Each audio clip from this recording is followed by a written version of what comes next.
Ready? Hey, Melissa. Hey, Amy. So today we have a special guest with us, and this is Emily Levy. I'm so sorry. I said it right earlier. Um, so I'm going to allow you to go ahead and introduce yourself to our audience. We have a very diverse audience of, I'm just going to say everybody at this point, and it's global. We have a lot of different countries that tune in to listen. So go ahead and introduce yourself. Sure. First off, thank you so much for having me today. I'm really excited to be here. My name, as you said, is Dr. Emily Levy. I'm the founder and director of EBL Coaching, which is a one-on-one tutoring program for students who have special education needs, including students with dyslexia, other learning disabilities, ADHD, autism, really all kinds of students with special education needs. And we provide tutoring both in the New York City and New Jersey area in person, and we also provide virtual services worldwide at this point. And we use all research-based multisensory techniques, including the Orton-Gillingham method, that are very much custom tailored to the needs of each student. In terms of my degrees, I received my undergraduate degree in from Brown University. I then received my master's degree in special education, as well as my doctorate degree in general education. Very nice. Very nice. A wide variety of information that you've gained throughout your life. Absolutely. And I also met you at the International Dyslexia Association. So you've really reached out to a wide variety of people yourself, in that you were able to talk to a lot of different people that were at that conference and get to know other experts in the field, and kind of your own family is experts in the field. So could you talk a little bit about your family? Absolutely, I'd be happy to. I like to say that special education is kind of in my blood. I grew up in the field. My mother was the founder of a school for students with learning disabilities down in South Florida. So I spent so much of my childhood being trained in various approaches to teaching, observing kids, working with teachers. However, I thought I wanted to carve my own path after that experience.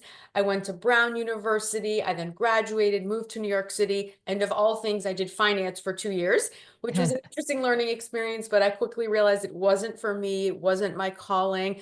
So I ended up pivoting back. I received as I mentioned, my master's in special education, my doctorate in general education, and then just slowly and organically, I started tutoring students myself who had different types of special education needs all around Manhattan, and then kind of maxed out of my own time. So slowly and organically started to bring other experts, other learning specialists on board, and eventually created what is now EBL Coaching, where we have an amazing team of specialists who specialize in this type of one-on-one instruction.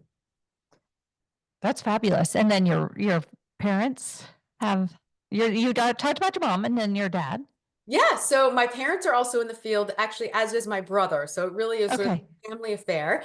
But my mother, of course, had that solid foundation, as I mentioned before, in having this school for many years for students with learning disabilities. My dad was actually a medical doctor. And when he retired, he really developed this passion for early screening of young kids who may potentially have learning challenges or really need that early reading support. So he's been working on developing an early screener. And then he, along with my mom and my brother, have developed a reading software program to help kids develop their foundational reading skills. That's incredible, because we know early intervention is so important. And it is one of those things that I feel like is so lacking in schools, is helping teachers understand what they need to look for that early identification piece. And not only teachers, but administrators too in schools are still struggling and wrestling with what that looks like. So that's wonderful. Very important. Thank you. I have to think that your Thanksgiving with your family would have been an interesting setting to listen to everybody. Always is, for many different topics, but including education. And now, isn't your daughter also going down the same path? Yeah, so my oldest daughter, actually four daughters. My oldest daughter is 16, just turned 16, and she has been working with me. She actually came to the conference where we met. Um, she and I are actually developing a writing program. It's a writing software program that uses a structured, systematic, multisensory approach to help students develop their writing skills. So Mm. we've sort of developed it together, which has been this great mother-daughter bonding experience. And she's done a lot of the research, testing it on kids. So that's been really exciting too. So she may be have a future in the field as well. Wow. That's Wow, really it's amazing. very Yeah. cool. That is Family really affair. cool. Yes, absolutely. Wowee. So, jumping into some of the questions we had for you, utilizing what you know and all your expertise and all the history in your family, how would you define dyslexia? I would define dyslexia as a language-based learning disability that affects one's ability to read accurately and fluently. Okay. Very succinct. Yes. Succinct. Okay. We're writing down things. Sure. And as far as that's concerned, when you work with kids and you identify those needs that they have and you start working with them, what do you notice is one of the first things that kind of comes up to the average range or is more capable of being remediated? You mean for dyslexia? Is that what you're? Yes. Mhm. So oftentimes we'll see kids who really struggle with decoding basic words. They struggle to read words fluently. They struggle with spelling. They struggle to express their thoughts on paper when writing. These are a lot of these early challenges that we notice, but we find that when we use the Orton-Gillingham method, we use a real systematic multisensory approach, we're able to see amazing results in terms of being able to remediate these skills. Yeah, I agree. And that's one of the things I feel like when I work with my students, the decoding comes along pretty quickly, but then the blending is a challenge. And then after the blending, then it's putting it into sentences. It just is that structured, that language structure that they have such a hard time building that foundation to be able to read fluently. But it does come along. Yeah, for Takes a sure. little bit of a time. Takes some time. So we hear a lot about dyslexia and ADHD, and I've even heard the numbers being the comorbidity could be as much as 40% or greater with that comorbidity between dyslexia and ADHD, and it impairs their executive functioning. So for our listeners who may not know, let's first of all define what is executive functioning. Sure. So executive functioning is kind of the management system of the brain. It involves skills like planning, organization, time management, task initiation, all of these key skills that can affect almost every aspect of school and really life in general. Yeah, for sure. So what could indicate a deficit in the executive functioning from from little kids to even adults? Because we walk the walk in our household. I have three adult children, and two of them are ADHD. Sure. Well, first off, of course, it doesn't just affect kids, it affects all ages of individuals. And oftentimes signs might include things like losing belongings, Yeah. showing up late, being disorganized, having trouble multitasking. These are all signs that could indicate challenges with executive functioning. Yeah, for sure. So as far as the executive function and ADHD are concerned, I've noticed I did a little bit of research on my own to prepare for the show, and I noticed that they had indicated that 89% of children with ADHD exhibit some form of an executive function deficit. Mhm. So the highest one being the 62% impaired working memory. I found that really fascinating because working memory is such a key component for successful acquisition of new learning. So, can you talk to me a little bit about that working memory piece and what you've done or what you've noticed in your career that really can maybe help support that working memory deficit? Yeah, so working memory is really the ability to kind of hold and manipulate information in the brain. And it is a big component of executive functioning skills and a big component of success in school. So it involves things like being able to remember steps in solving a multi-step math problem and then applying those steps, or breaking down a word problems. Or it might be reading a passage and remembering that information and then having to write a written response about it. All of these kinds of skills involve working memory. So we find that if we teach students strategies to develop each of these skills, in turn, it helps their working memory, helps their executive functioning skills, and ultimately helps their performance in school. Okay. So is that with or without medication? As far as, I don't want to go down the rabbit hole about medication per se. However, as far as people who are out there with kids that have ADHD that are being treated for ADHD, do you see improvement in their child if they are being treated versus not being treated for their ADHD? I think it really depends on the child. I think for extreme cases of ADHD, extreme inability to stay focused, I think that medication can really help and can help students absorb those new strategies. With that said, we work with many students who are not on medication and who, when they receive the right strategies and support and are given the opportunity to practice and apply those strategies, really make drastic improvements even without medication. So I think it's really an individual situation as to whether medication makes sense or not.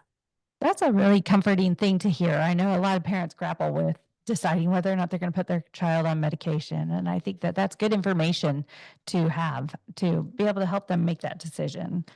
So it's interesting. I mean, you heard me talk about my adult children.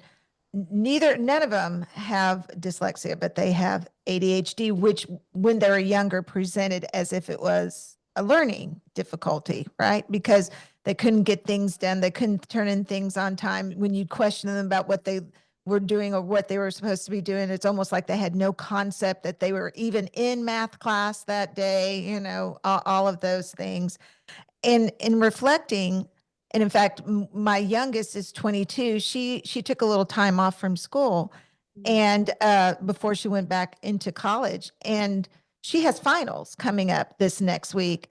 And what was it, Saturday last night? I walked into her room. She's studying, and I was like, what the Sam Hill? That's amazing. And I was just so impressed. And then my other child, who is also an adult, he was begging me. He goes, I don't think I can function without going back on ADHD medicine. So I have one who's doing well without it, and Yeah. another one who's saying, I think I really need it. And that goes back to, it's all about the individual and what their specific needs are. Yeah, absolutely. Absolutely. So that was my little aside. I was just thinking about it while you were Yeah. talking. So one of the things I had noticed that when I had students in therapy, um, is that sometimes if they had ADHD tendencies, remediation could take a little longer because, we have this expected path that we think that they should go down, but we know they exist on a spectrum, and everybody's going to go through that path of remediation in a different way. But my students with ADHD, it takes longer and more repetitions. And I'm being very simple when I talk about this, for that to go from short term to long term for that easy retrieval. And so some of that is that working memory and executive functioning and everything like that, correct? Absolutely. Definitely plays a role. Okay. Do Okay. you find that those are more difficult to remediate when they have that ADHD, dyslexia, one of those executive function deficits and dyslexia? Do you feel like that's a more difficult remediation? Because I have these students who sometimes it seems to take a really long time to Yeah. get them remediated. And I think the real answer is it depends. It depends on the severity of the dyslexia, the severity of the executive functioning deficits, how frequently we're meeting with the student, whether they're practicing at home. So I think there's a lot of variables that come into play. I think in general, when we have more than one area that we need to remediate, naturally there's more involved, and oftentimes it does take longer. But not necessarily. Some kids pick up on those strategies at a faster pace and they're able to progress, more quickly than others. So it's all individualized based on how each student responds. And progress is progress. That's always how I Right. look at it. Yes. As fast as we can, as slow as we need to, right? That's true. And Yeah. and you have to look at progress in a very individualized way, because somebody might go from reading 2 words a minute one day to reading five words a minute next week. That's Right. still progress. It's still progress. Absolutely. So you heard me address executive functioning and function and working memory, but how do they work together, or are they separate entities? They are separate entities, but do they work together? Do they clash? Is it a big fight? I mean, how does it work exactly? Working memory is kind of part of the umbrella of executive functioning. So it's one Mhm. element within executive functioning. Sometimes students might only struggle with working memory, but oftentimes they also have difficulty with other aspects of executive functioning. So it's really a matter of identifying what their challenges are and then really working on strategies to help remediate those challenges. Okay, very good. What are some strategies that you've used in your career that have helped? Yeah, so what we find is really effective is teaching students strategies that relate to the specific skill they're having trouble with. Meaning, if they're having difficulty organizing their thoughts on paper when writing, which is related to executive functioning, we will teach them a systematic strategy for how to start by brainstorming their ideas, then how to take that brainstorm web and translate it into an essay or a paragraph or whatever they're working on. And then we'll work on a concrete tool for how to self-check their writing with specific elements that are structure that they need to look for. So that's how sort of an example of how it might affect writing. If a student, for instance, is struggling with time management, which is of course related to executive functioning, we might teach them a strategy where we may perhaps teach them to estimate how long they think a task might take to complete, whether it's a math worksheet or reading a chapter in a book, and writing down that estimated time and then comparing it to how long it actually takes, the actual time. And we find that in the beginning, when students have difficulty with time management, there's often a big discrepancy between those two times. But as they practice the strategy, draw their attention to it, they start to become more realistic with how long things take to complete. And in turn, their time management skills tend to improve. So we really address the core challenges and the core skills that the students have having difficulty with. So you talked a little bit about writing. Would graphic organizers help those students who struggle with that, using some consistent type of graphic organizer? Absolutely. And we use a lot of graphic organizers when we teach writing, especially when it comes to brainstorming their ideas. Mhm. A lot of students have so many different ideas, but they just don't know where to start and how to organize those ideas. So graphic organizers are a great way to help them organize their ideas before they begin writing. Should they have a dependable graphic organizer that they're used to seeing, or do they try out a variety? Because I've heard different things. I've heard let them try a variety, or they find one, they need to stick with it. What's your thoughts on that? I think sometimes the type of graphic organizer may vary based on what the assignment is, whether it's a compare contrast assignment versus writing a more linear. So I think that we are a little bit more direct in the graphic organizers that we introduce, but then if one isn't working or student isn't connecting with it, then we'll introduce a different one rather than throwing 100 different graphic organizers at them and saying, now you pick which one you like. So we're a little bit more direct and systematic in introducing new tools for students to use. Awesome. Thank you. Sure. Have you ever experienced working with a child with executive functioning deficits alone without ADHD? It's very rare, I will say. Okay. Wow. Okay. A very rare. Sometimes it comes down to the nuance I find of the evaluator, where some evaluators might just diagnose an executive functioning deficit, and others will also diagnose ADHD. But I would say it's very rare that we see significant executive functioning challenges without the ADHD piece. You know, my son, I've talked about him several times on the show too. He has ADHD, but I see more impairment with his executive functioning as he's gotten older, just recognizing the time. Now that he's almost to 25, he's really remediated a lot of these things on his own, which I think is just that development of that prefrontal cortex. But he struggled so much with not actually doing the work, but getting up and deciding to do the work and thinking it's going to take 15 hours. This is, over dramatic. Oh, it's going to take me so long to do this work. And then we would sit there and say, okay, I would tell him, okay, well, just do 15 minutes. I'll set the timer. We'll just do 15 minutes. And we'd set the timer and he'd get started. And a lot of times he could finish because that initial thought of Yeah. it's going to take forever. I'm not going to do this was overcome by just setting a time frame.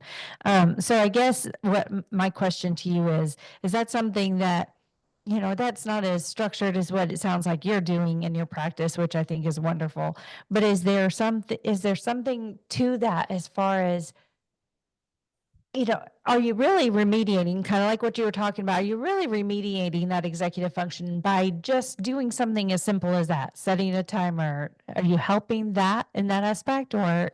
Yeah, absolutely. I think all of these tools, tips, and strategies help in part of the remediation process. And I think sometimes that's part of why individuals with ADHD might procrastinate until really late the night before because they feel so overwhelmed by how long they think something might take that they don't even want to start it. So any kind of little tip and tool like that can absolutely help with the remediation piece. Okay, and I've even seen some studies that say their dopamine, they need that higher level of dopamine to get started, and that's why they procrastinate because the dopamine increases. So Makes then sense. they get started and they can do it. Yeah. Otherwise, they don't have enough to get started on a project that they feel is too difficult. Well, doesn't that sometimes cause them to shut down also, and it gets too close to the deadline of the project? I mean, I've seen kids that they're just like, I don't know what to do, and they just walk off, and it's done. It's a done deal. So I do I don't- wonder. I don't know. I think that would be interesting to find out. Yeah, for sure. Yeah. Go ahead. No, go ahead. I was going to say, we know that ADHD is genetic. I can look at my family, I can look at my husband's family tree, I can look at my family tree. My dad was very ADHD. My sister, she doesn't listen, so it's okay. My sister is ADHD. My kids are ADHD. My husband's side of the family is ADHD. My mom, luckily, was very, very structured. And she used to tell the story that dad was always running late for work, always running late, and he's running out the door. And he would always forget his lunch. And she'd say, Bob, I packed your lunch. It's back in the 60s. I packed your lunch. Take your lunch with you. And he would forget. And so one day she sat it on the mat on the outside of the door. She goes, he had to step over it and he still forgot it.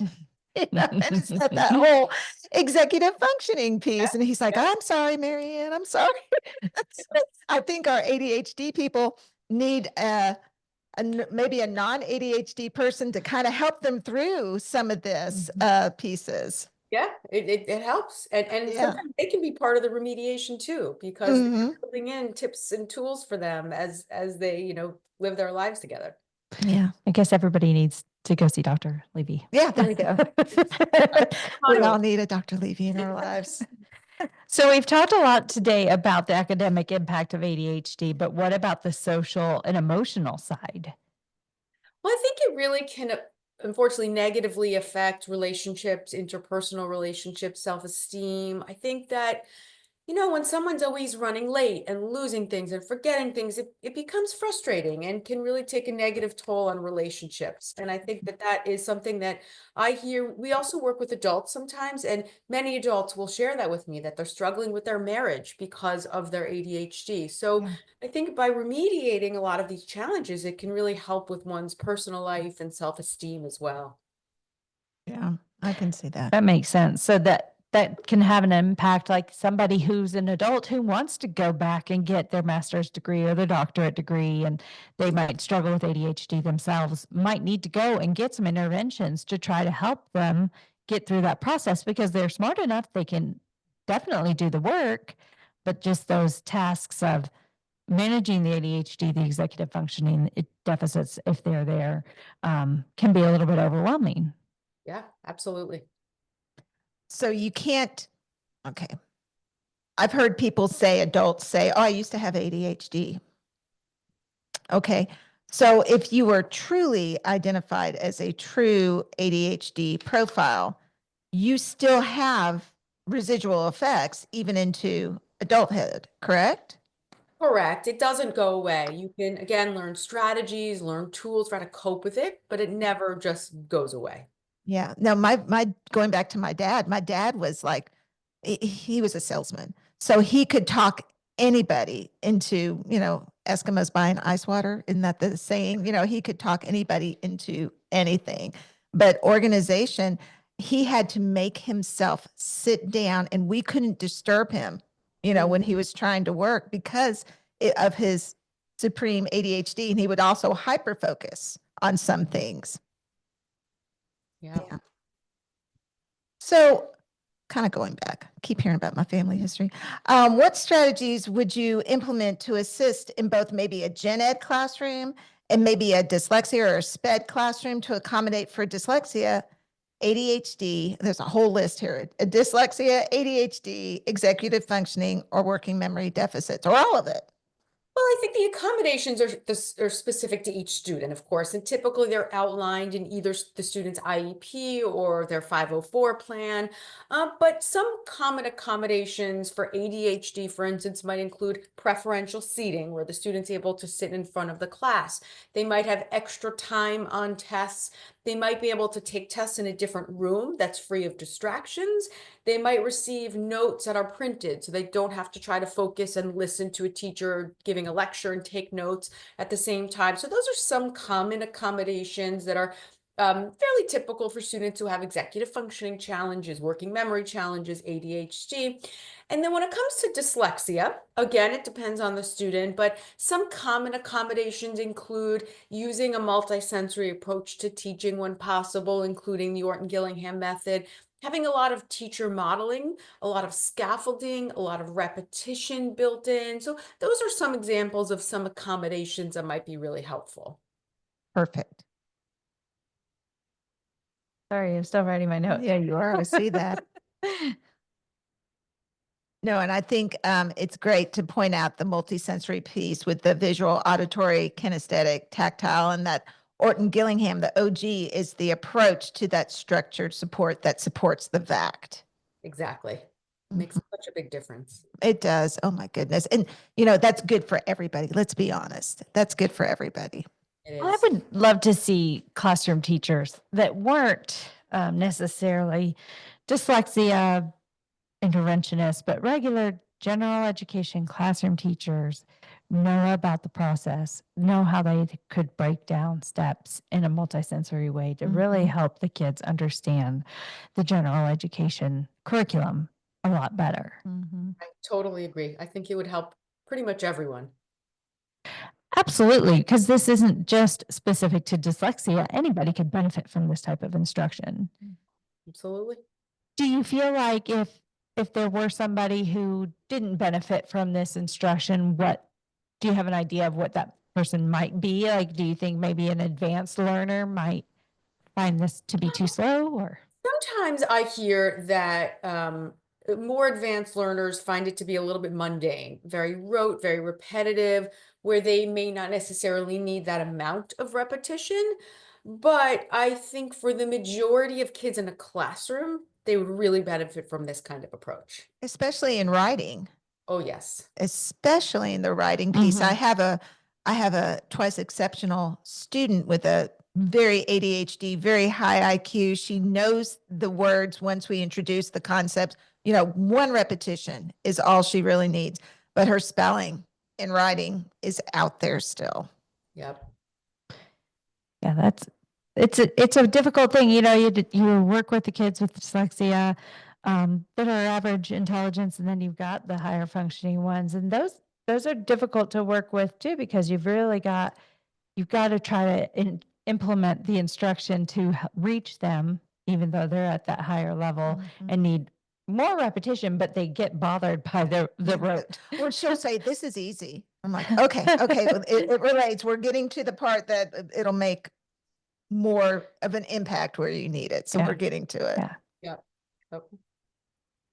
Okay, so you were recognized for a 5-year research study you completed that identified an alternative approach to reading comprehension. So can you tell us a little bit more about that? Absolutely. This was many years ago. I did research on an effective strategy for helping students with learning disabilities to develop stronger reading comprehension skills. And essentially, it involved visualizing, which we now know is such an important part of building comprehension skills, but really teaching students how to visualize information and then kind of translate what they're visualizing into kind of a graphic organizer. So extrapolating the information. But the essence was really how important it is to teach students who may not visualize on their own when reading a systematic approach for how to do that. And it really is so effective. Wow. So can you tell us a tiny bit about what that might have looked like or what that did look like? Yeah, so it was a matter of kind of giving students prompts to help them create images of what they were reading, and then asking them questions to develop even more vivid images, and then having them kind of initially sort of draw out the sequence of what they were visualizing from a story that they read. So really build, and then having them retell the story using their images. So really using Oh, that tool of teaching students how to visualize, getting it on paper, and then having them retell the information in their own words. neat. I would love to see that in action. I have some kids that after they read, like, okay, so tell me, and you're doing the questioning techniques, and it's like they were just trying to get through the decoding and the fluency piece, and they weren't creating that visual picture in their mind. Yes. Yeah. Mm. That's a really neat idea. And these kids love to draw so much.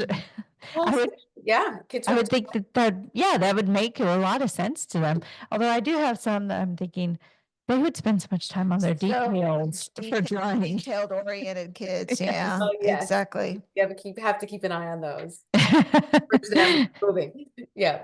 Well, I could see why you were recognized. That sounds like a really neat idea. Yeah, for sure. For sure.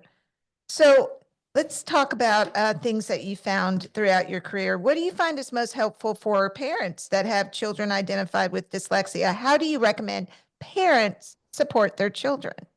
Well, I always believe that parents are their child's best advocate. No matter what, they know their child best. So I always tell parents in the beginning of the school year, meet with your child's teacher, tell them about their child, what has worked for them, what hasn't worked for them, accommodations that work really well. If they have an IEP or a 504, make sure the teacher's aware of that and reads through it before the school year starts.